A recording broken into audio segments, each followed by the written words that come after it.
said, Urvah Khan, rock on.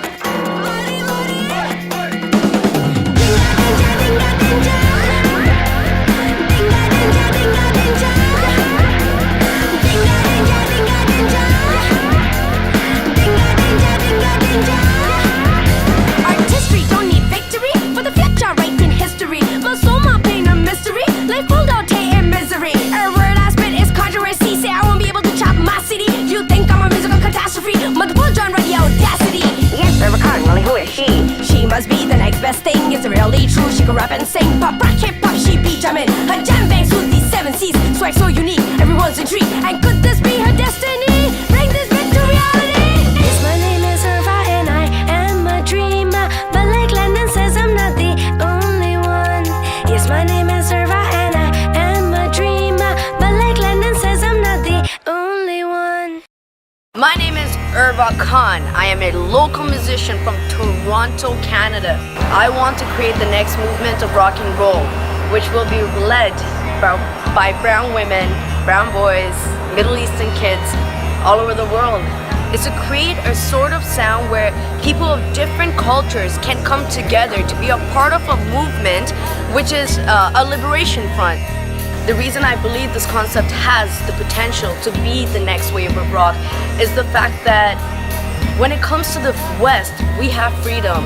Rock has evolved so many times in the West that we basically don't have anything left to say. Personally, growing up as a South Asian Muslim brown girl, I know how difficult it was when it came to cultural, traditional, religious boundaries being a woman.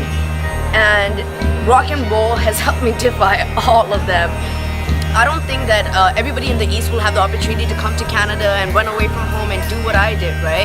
So I want to make their lives a bit easier. Usually when I tell people that we created the next wave of rock, people tell me those times are dead and gone. We can't do stuff like that. Times of pioneers are done. I choose to refuse to believe that. You know how there's a saying, hey, I saw this really cool band, you probably never heard of them. Yeah, I fit that description perfectly well. You probably never heard of me, but I bet you any money, you listen to my songs and you'll be singing them behind closed doors.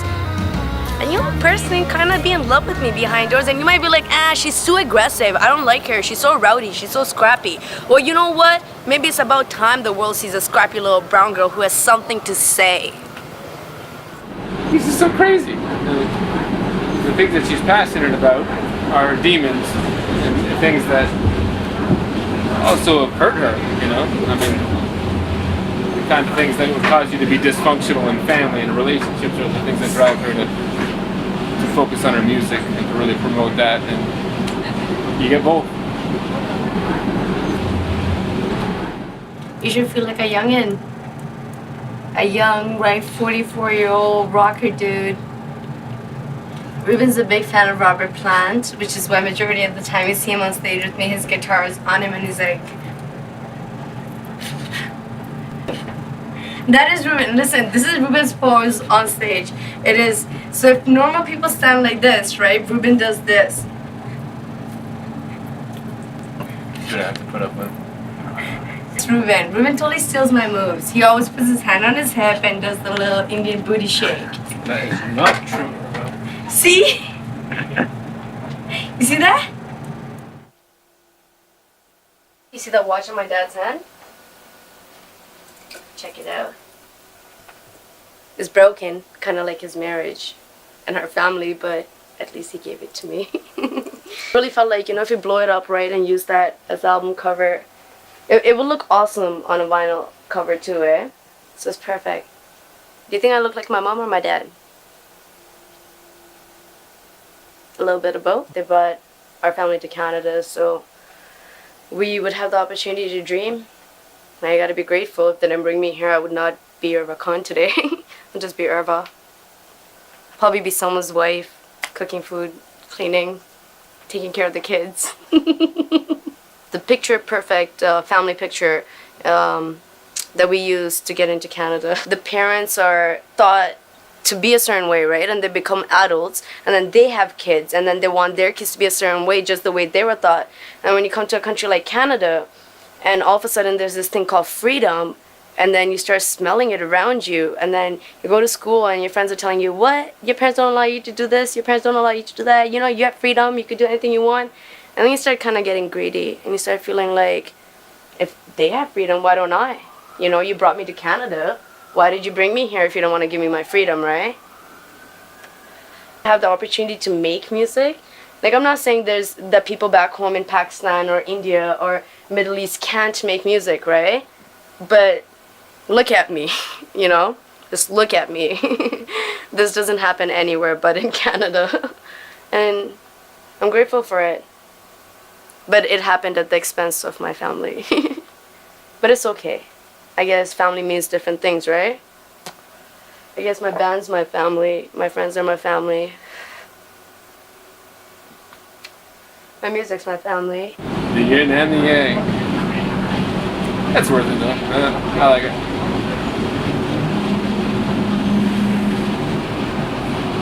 I might lose a few guitar amps. Falling over and heated moments. But whatever. You know, they're just material things. Hey, can I have a shot of my rum?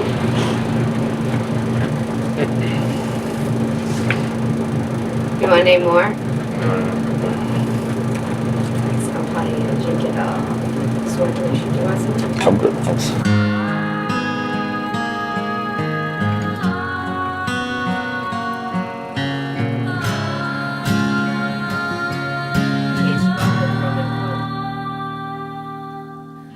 Last night was scared and so I cried myself to sleep, and I held my pillow tight, took my tears away.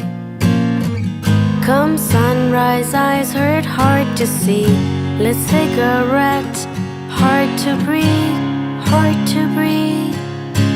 How did I get here? How did I get here?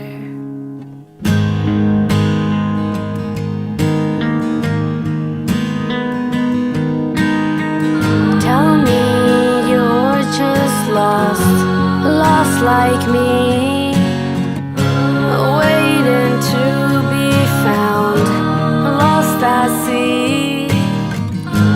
Tell me you're just lost like me, waiting to be found, lost at sea, floating on the sea. There's one shot left. I'm willing to give you half. I'm willing to give you half. But it's the story of life, you know? You just drink half your pain away and you give the other half to someone else. It was always a waiting when I wrote it. But I guess if you only did a take with just waiting, I'll do it. Okay, Ruben, can't you just play the music and let me just come up with something without you telling me what to do? Play it again. Only the people who buy your albums on iTunes and blah blah blah will get to hear the sad part of you, whereas people who always encounter you live will only hear an energetic part of you and hear their sad song. Don't kill me. Don't sue me. You know who she is. I mean, when you're somebody who is doing something for real, it isn't going to all be what's on paper. It's going to be what's behind the scenes, and what's going to be kind of not so pretty, you know? Sometimes that means anger, sometimes it means fights. Creativity demands no less. And that's Urvah. You get what you see.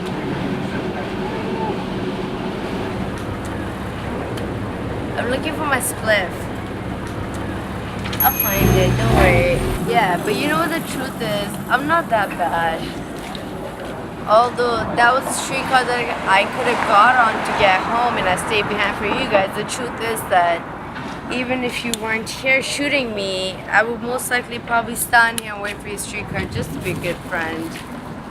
Because friendship is something you can't pay for, you know? can't pay for loyalty. It can't be bought.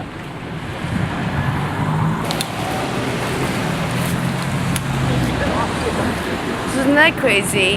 In a whole entire world where people are going crazy and they do what they do, we are standing here at Spadina College in Toronto, Canada, smoking a spliff. Like, if I was in Pakistan or India, I could never do this. And if I did it, I'll probably get murdered. Is this freedom? Is it? Is freedom the fact that I could stand at Spadina College in Canada and smoke a spliff?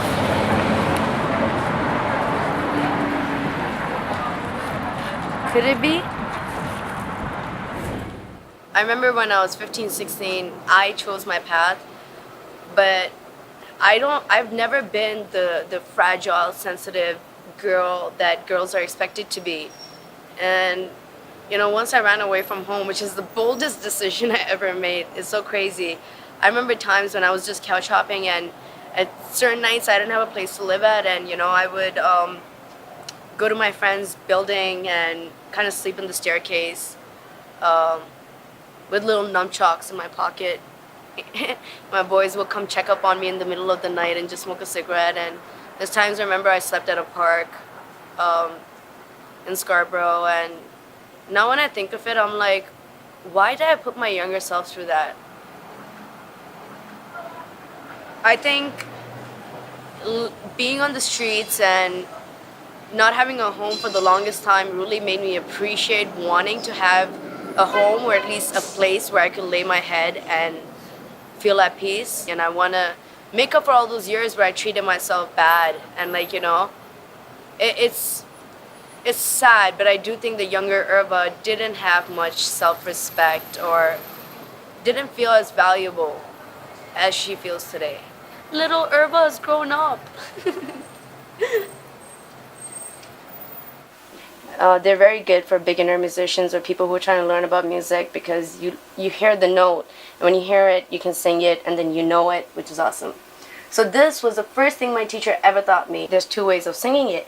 You can sing it the Western way with the do, re, mi, fa, sos, or you can sing it the Indian way with the Indian notes, which is sa, re, ga, ma, pa, da, ni. So I'll try singing with it. Sa, sa, ga, ga, pa, pa, ni, sa, ni, pa, ga, pa, sa, ni, pa, ga, pa, sa. Who is Urvah Khan? Urvah Khan. You know who I think is Urvah Khan? I think Urvah Khan is like the woman you see on stage. Urvah Khan's that girl that I feel like people go up to and be like, hey, here's like a couple of drinks. Go be crazy. Go be yourself on stage. Go do what you want to do. And I get on stage and I go all crazy. That's Urvah Khan. But I do believe Urvah Khan, in a way, is a concept. It's an idea.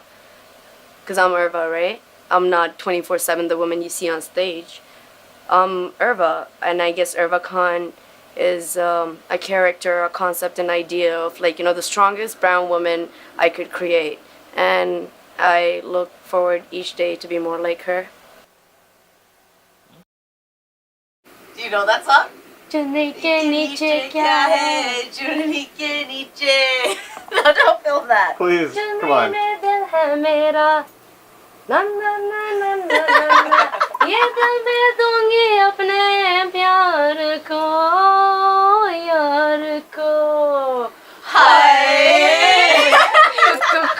Ku.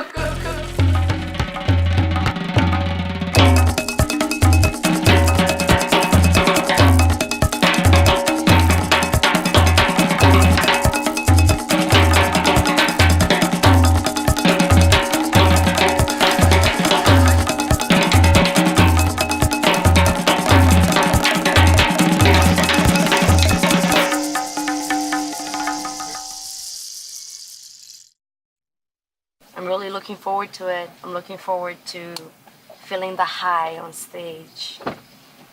You know? I'm ready to have all eyes on me.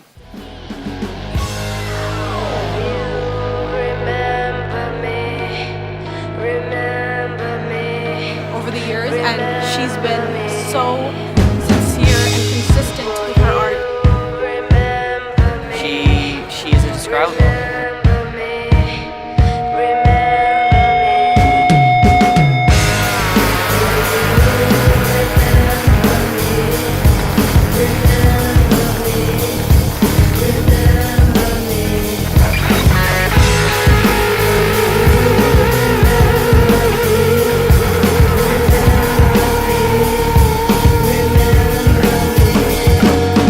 I pretty much think Happy must be one of the first few bands in the world to combine rock music with the soul of Prince or anyone. Prove me if I'm wrong, but you know what, it is what it is. I'm the only one here who did it.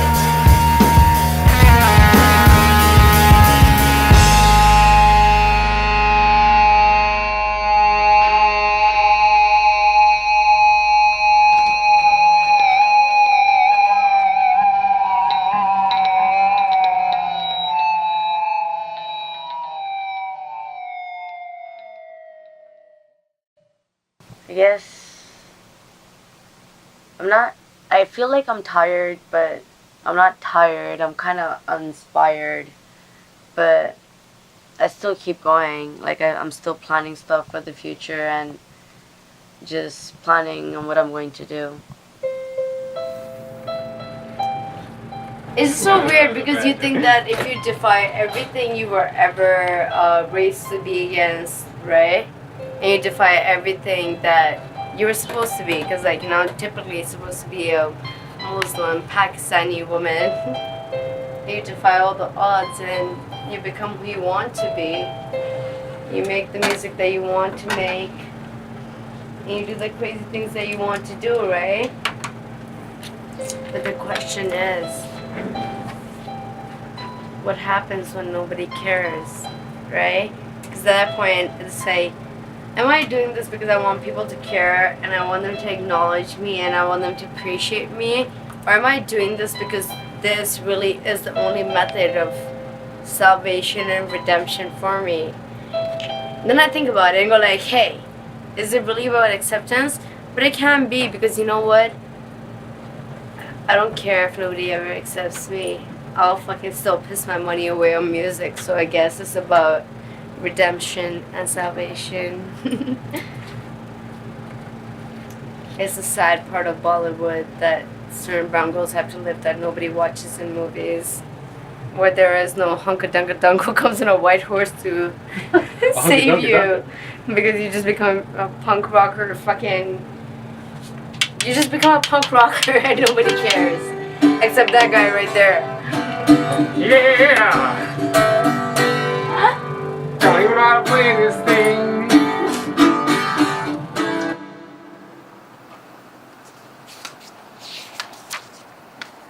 You wanna see something cool? Look, that's the only baby picture I have with me. There's a little journal diary thingy. I guess I wrote in it years ago, and it documents my running away.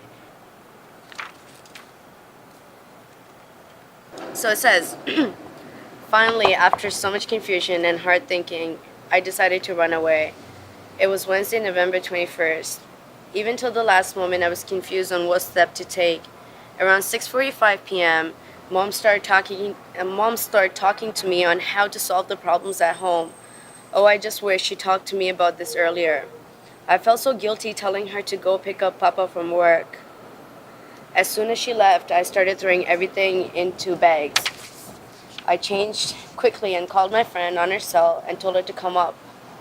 My heart kept pounding as they took all of my stuff to the lobby. During the hurry to take everything with me, I lost the note I wrote for my mom. Now she will never know how I felt when I left. It hurts me to know that I left my family in pieces. They think they can never forgive me for what I have done to them. So, yeah. But I love my mom, and I text her every week. And I know I've not been the best daughter in the world, and I know it's difficult. is difficult for her. She has not responded in a long time.